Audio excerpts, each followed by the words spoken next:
Assalamualaikum warahmatullahi wabarakatuh. Perkenalkan, nama saya Evi Nur Latifah dari Fakultas Ekonomi dan Bisnis, jurusan Manajemen. Baik, di sini saya akan mempresentasikan tentang bagaimana cara membuat jurnal umum, buku besar, neraca saldo, dan juga laporan laba rugi. Nah, di sini sudah ada contohnya jurnal umum ya, tentang peralatan, utang usaha, kas, piutang, dan lain sebagainya. Nah, bagaimana sih kita cara membuat jurnal umum ini? Mari kita lihat di contoh soal berikut ini. UMB Klinik telah membuka praktek klinik selama 5 tahun. Nah, dengan transaksi sebagai berikut, ya, transaksi di bawah ini. Selama 1 bulan April. Nah, baik. Pada tanggal 3 April ini, UMB Klinik telah membeli peralatan praktek secara kredit seharga 2.100. Maka yang berpengaruh ini adalah pertama dari harta, yaitu peralatan bertambah. Karena ini membelinya secara kredit, maka yang berpengaruh adalah utang usaha. Jadi di sini analisisnya harta atau peralatan bertambah senilai 2.100 dan utang usaha juga bertambah senilai 2.100. Selanjutnya, pada tanggal 5 April, UMB Klinik ini menerima tunai pembayaran hutang dari pasien sebesar 3.150. Maka yang berpengaruh adalah kas dan juga piutang usaha. Kenapa seperti itu? Karena UMB Klinik ini menerima tunai. Dalam artian, uang kas ini akan bertambah. Dan pembayaran dari pasien atau hutang pembayaran dari pasien disebut dengan piutang usaha. Maka yang berpengaruh adalah piutang usaha berkurang dan kas bertambah. Nah, kas bertambah senilai 3.150, begitu juga dengan piutang usaha senilai 3.150. Selanjutnya, pada tanggal 8 April, UMB Klinik ini membeli perlengkapan praktek secara kredit seharga 245. Maka yang berpengaruh adalah pertama perlengkapan dan yang kedua utang usaha karena dibeli secara kredit. Nah, di sini sama ya, perlengkapan usaha dan utang usaha atau perlengkapan senilai 245 debit dan utang usaha di kredit. Selanjutnya, pada tanggal 9 April, nah salah satu peralatan yang dibeli tanggal 3 April rusak dan kemudian atas kesepakatan dengan pemasok dikembalikan. Pemasok tersebut kemudian bersedia menurunkan jumlah tagihannya sebesar 325.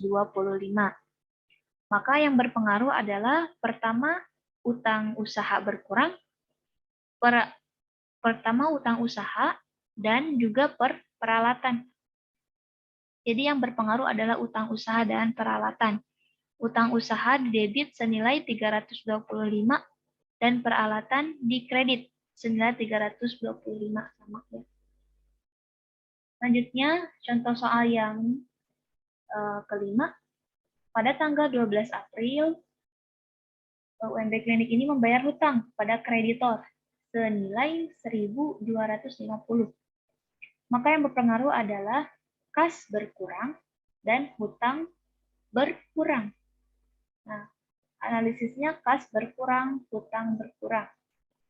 Nah, jadi kas ini berkurang di kredit dan utang usaha berkurang di debit senilai 1.250 sama nilainya. Kemudian selanjutnya, pada tanggal 20 April, UMB Klinik ini membayar hutang kepada kreditor senilai 200. Sama ya soalnya seperti tadi pada tanggal 12. Nah, pada tanggal 20 juga utang usaha ini berkurang dan kas juga berkurang senilai 200. Lanjutkan pada tanggal 24 April. Pada tanggal 24 April, UMB Klinik membayar kas untuk biaya analisis laboratorium senilai 545. Maka yang berpengaruh adalah pertama kas. Kas akan berkurang. Dan yang kedua beban. Beban biaya analisis laboratorium senilai 545. Maka sama di sini. Nah, beban biaya analis laboratorium di debit senilai 545 dan kas di kredit senilai 545. Kenapa kas di kredit? Karena kasnya berkurang. Jadi ketika kas bertambah akan di debit, maka ketika kas berkurang akan di kredit. Ya, lanjut.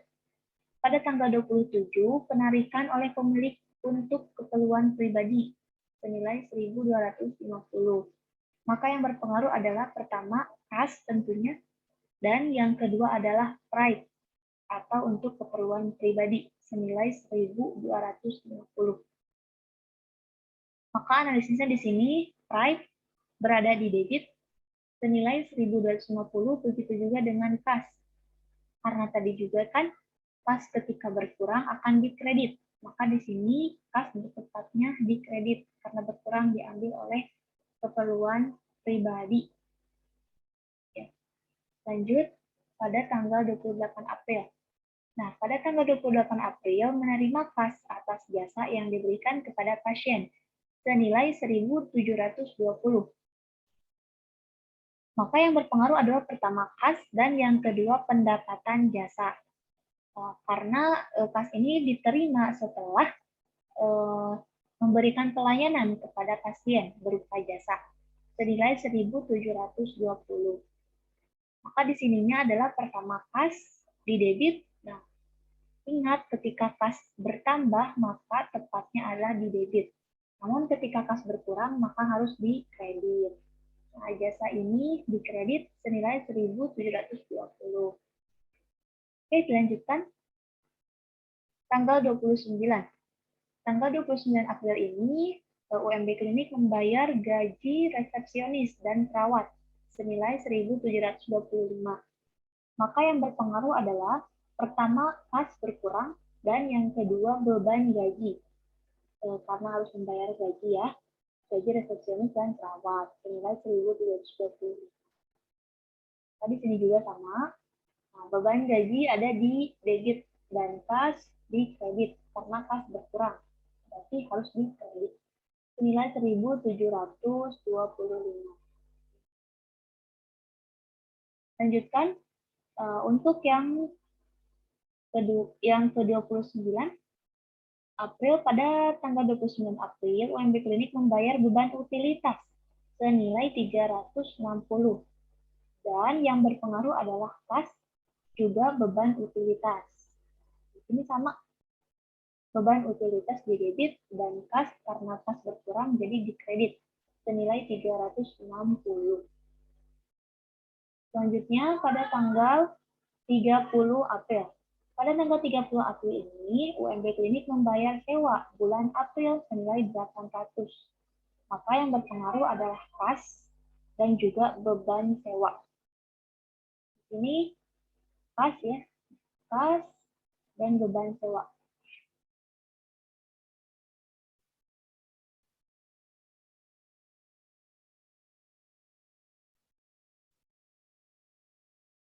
Kas beban sewa sama senilai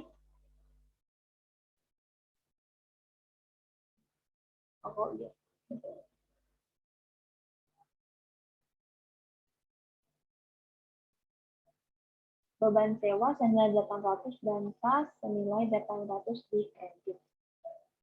Kemudian pada tanggal 30 April, UMB Klinik juga membayar kas untuk perpanjangan polis asuransi senilai 370. Polis tersebut berlaku 6 bulan. Nah, yang berpengaruh di sini adalah pertama sama ya, kas, dan yang kedua beban asuransi atau asuransi dibayar di muka. Nah, di sini beban asuransi senilai 370 dan kas senilai 370 di kredit. Selanjutnya, masih tanggal 30 April, UMB mencatat pembayaran yang belum dibayar dari pasien atas jasa yang diberikan dalam bulan April senilai 5.145. Maka yang berpengaruh adalah pertama piutang usaha ya, karena belum dibayar dari pasien. Jadi masuknya ke piutang usaha. Kemudian yang kedua adalah pendapatan jasa. Maka yang berpengaruh adalah piutang usaha dan pendapatan jasa.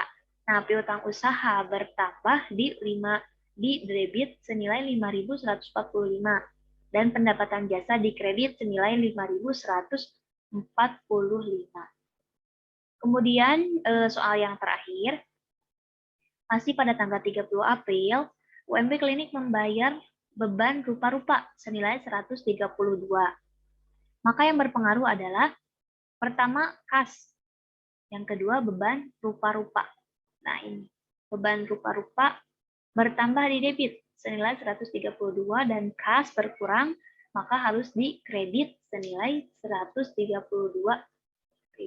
Nah, sekarang kita jumlahkan saja. Ketika jumlahnya sama antara debit dan kredit, maka sudah seimbang ya. Nah, ini jumlahnya sama antara debit dan kredit, nilainya 19.317. Jadi begitu untuk membuat jurnal umum. Harus diketahui dulu analisisnya. Baik, yang kedua, ke buku besar. Nah, buku besar ini bisa peralihan atau akumulasi dari jurnal umum. Nah, caranya kalian bisa, nah ini caranya bisa difilter saja, kemudian tinggal diklik dan bagian mana saja yang akan diakumulasi. Contohnya kode 11 yaitu kas. Kas tinggal di blok saja, kemudian di copy. Kemudian tinggal dipindahkan ke buku besar. Nah ini ya, akumulasi dari kas pada tanggal 5 April, 12 April, sampai tanggal 30 April. Dan jumlahnya sekian, 2.361. Kemudian tidak hanya kas, maka akumulasi juga berlaku untuk akun-akun yang lain. Untuk pemindahannya sama, kita tinggal checklist saja bagian mana yang akan dipindahkan. Sekarang untuk kode nomor 12 contohnya, nah ini ada piutang usaha ya. Ada piutang usaha, sama caranya tinggal di blok saja, kemudian di copy dan dipindahkan ke buku besar ini. Nah, piutang usaha tanggal 5 April sampai tanggal 30 April. Nilainya 8.720. Nah, selanjutnya untuk akun perlengkapan. Nah, ini untuk akun perlengkapan tinggal di checklist saja. Nah, akun perlengkapan langsung di copy dan dipindahkan ke buku besar. Sama dengan akun-akun yang lain. Ketika di sini ada beberapa akun nih, ada beberapa akun, contohnya seperti akun peralatan, utang usaha, kas, kemudian perlengkapan, kemudian ada modal, pride, beban-beban, beban gaji, beban biaya, semua diakumulasi dan dipindahkan ke buku besar. Caranya seperti tadi, bisa langsung di-blok dan langsung di-copy saja, kemudian dipindahkan ke buku besar. Ini yang sudah dipindahkan ya. Ketika sudah, maka selanjutnya adalah membuat neraca saldo. Jadi membuat jurnal umum ini berurutan ya. Jadi jangan dulu membuat buku besar sebelum kita melakukan jurnal umum. Nah, setelah selesai melakukan jurnal umum, barulah kita membuat buku besar. Caranya seperti tadi ya, di-blok dulu, di-copy, kemudian dipindahkan ke buku besar. Nah, disesuaikan ketika penempatannya, di mana di debit ataukah di kredit. Nah, nanti dijumlahkan, ini hasilnya. Gitu. Yang ketiga, neraca saldo. Nah, neraca saldo ini akumulasi dari buku besar. Nah, contohnya, kas. Kas senilai 2.361 ini dari buku besar. Nah, ini kas nilainya ini 2.361, sama ya, 2.361. Begitu, jadi tinggal dipindahkan saja caranya, tinggal di copy paste saja, di blok, kemudian di copy dan dipindahkan ke neraca saldo. Gitu ya. Ini. Kemudian perhatikan juga penempatan debit dan kreditnya harus sesuai apakah di debit ataukah di kredit. Nah, akun yang kedua yaitu piutang usaha. Nah, piutang usaha di buku besar nilainya adalah piutang usaha di buku besar nilainya 8.720. Maka kita tinggal pindahkan saja ke neraca saldo sebesar 8.720.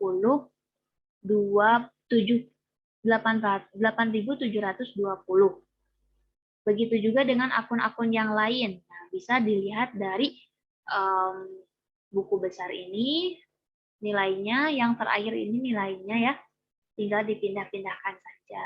Begitu.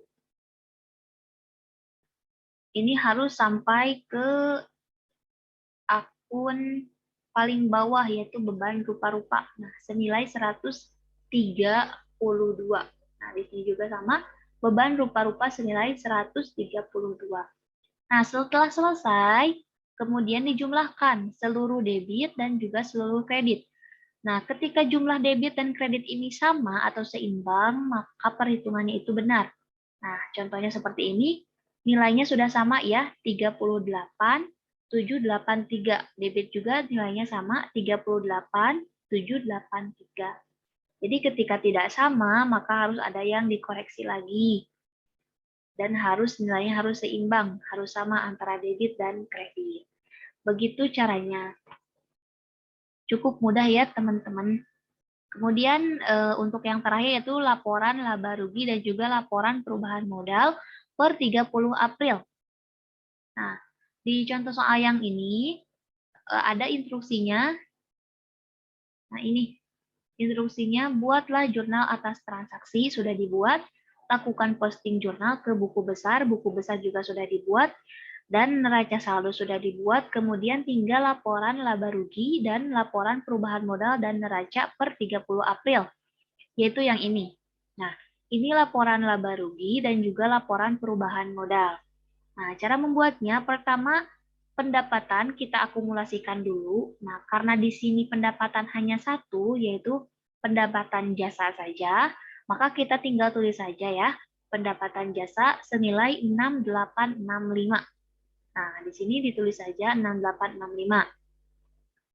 Posisinya juga harus sama. Ketika di neraca saldo posisinya di kredit, maka di laporan juga posisinya harus di kredit.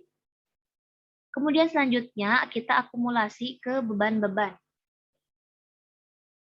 Nah, di sini ada berapa beban di neraca saldo? Ada 1, 2, 3, 4, ada 5 ya, ada 5 beban. Nah, maka semua ini dipindahkan saja di blok sama, kemudian di copy dan dipindahkan ke laporan laba rugi. Nah, di sini beban, nah, beban-beban di sini nilainya harus sama dan posisinya juga harus sama. Ketika di neraca saldo posisinya ada di debit, maka ketika laporan laba rugi juga posisinya harus ada di debit. Setelah dipindahkan, barulah kita jumlahkan seluruh beban ini. Dari mulai beban gaji, beban analisis, beban utility, beban sewa, dan beban rupa-rupa, kita jumlahkan seluruhnya, dan ini hasilnya senilai 3562. Nah, kemudian bagaimana cara kita mengetahui laporan laba rugi? Nah, caranya ada di sini. Nah, untuk mengetahui laba, kita cukup mengurangi antara pendapatan dikurangi dengan beban. Nah, pendapatan kan ini ya, 86865. Dan jumlah beban ini 3562. Maka kita tinggal kurangi saja pendapatan dikurangi beban. Maka hasilnya 330,3. Nah, ini adalah laba dari laporan laba rugi. Nah, nilainya senilai 3303. Nah, kemudian untuk laporan perubahan modal, nah kita akumulasikan juga. Modal awalnya itu berapa, kemudian labanya juga berapa. Nah, nanti untuk kenaikan modal bisa ditambah antara modal awal dengan laba. Nah, modal awal ini diambil dari mana? Modal awal ini ada di soal. Nah, ini modal. Nah, jadi modal awal itu Di sini kan ada tuh keterangannya. Neraca saldo UMB klinik awal April. Nah, jadi modal awal ini senilai 30.583. Nah, kita tinggal pindahkan saja ke sini ke perubahan modal. Nah, kemudian laba ini diambil dari sini, dari pendapatan dikurangi laba. Nah, kita pindahkan ke sini saja. Kemudian dijumlahkan dan hasilnya 33.886. Nah, jangan lupa ketika ada price, maka harus dikurangi. Nah, price di sini jumlahnya ya, price-nya. Nah, jumlah price itu senilai 125.000. 125, nah tinggal dipindahkan saja.